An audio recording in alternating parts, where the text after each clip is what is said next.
village of Ravenswood had always been steeped in superstition.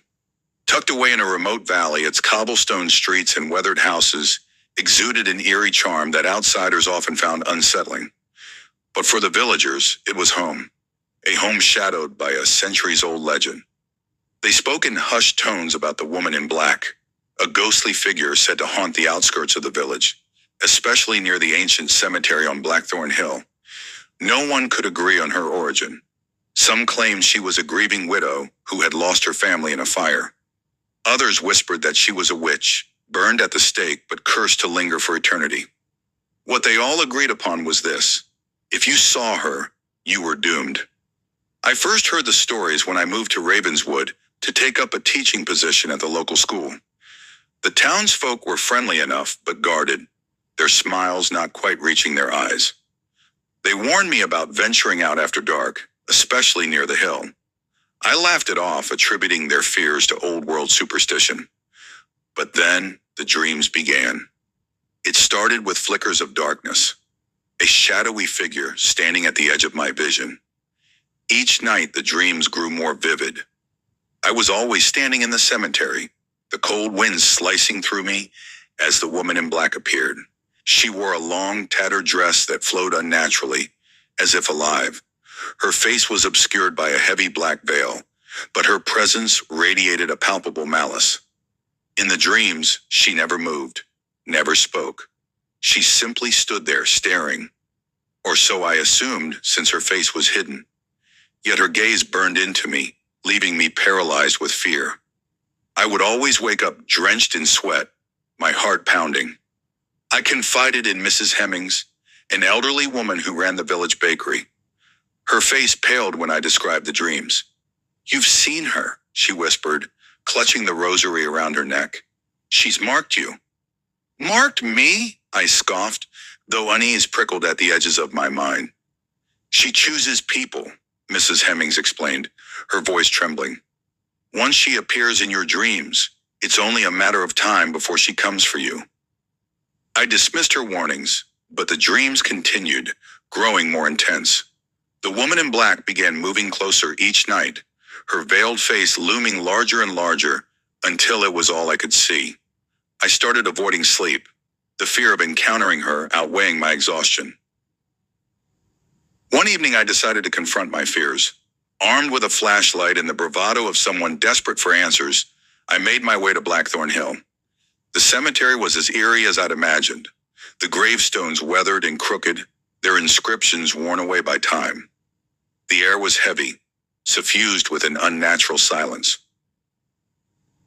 I wandered among the graves, my breath visible in the cold night air. Nothing happened at first. The wind rustled the trees, and the full moon cast long, eerie shadows. But as I approached the heart of the cemetery, the temperature plummeted. And then I saw her.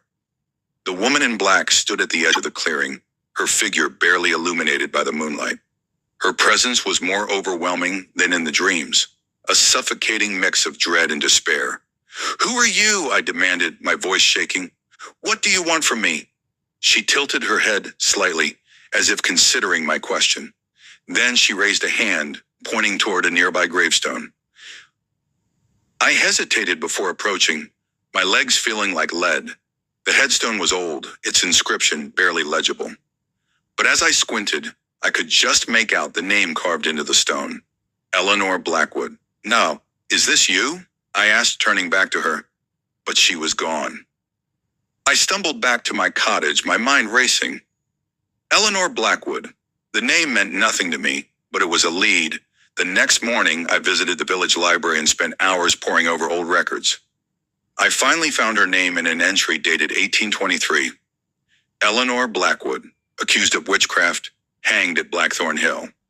The account was sparse, but it mentioned that Eleanor had been blamed for a series of mysterious deaths in the village. The villagers had claimed she cursed them after being spurned by a local farmer.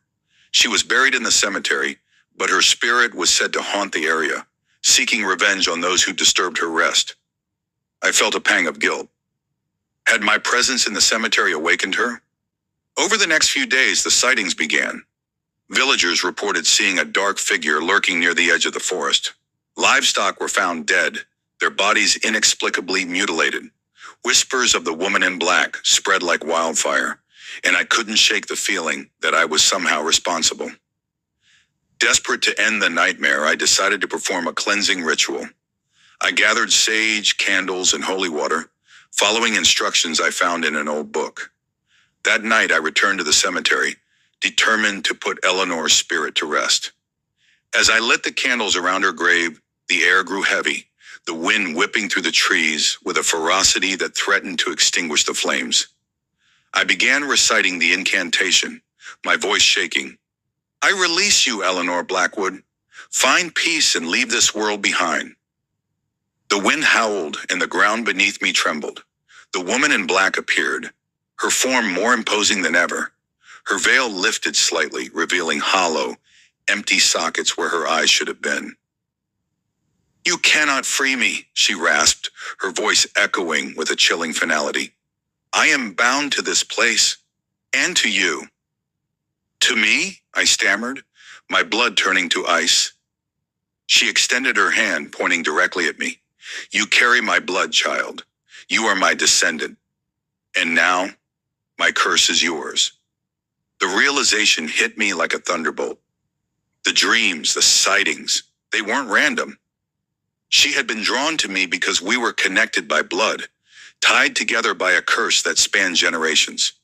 Before I could react, she lunged at me, her spectral form engulfing mine. I screamed as a searing pain ripped through me, and the world went black. When I woke up, I was lying in the cemetery, the candles extinguished. The air was still, and the woman in black was gone. I staggered home, my mind a whirlwind of confusion and fear. Over the next few days, I noticed changes. My reflection in the mirror seemed off. My eyes looked darker, my skin paler, and then the dreams returned. But this time, I wasn't the one being haunted.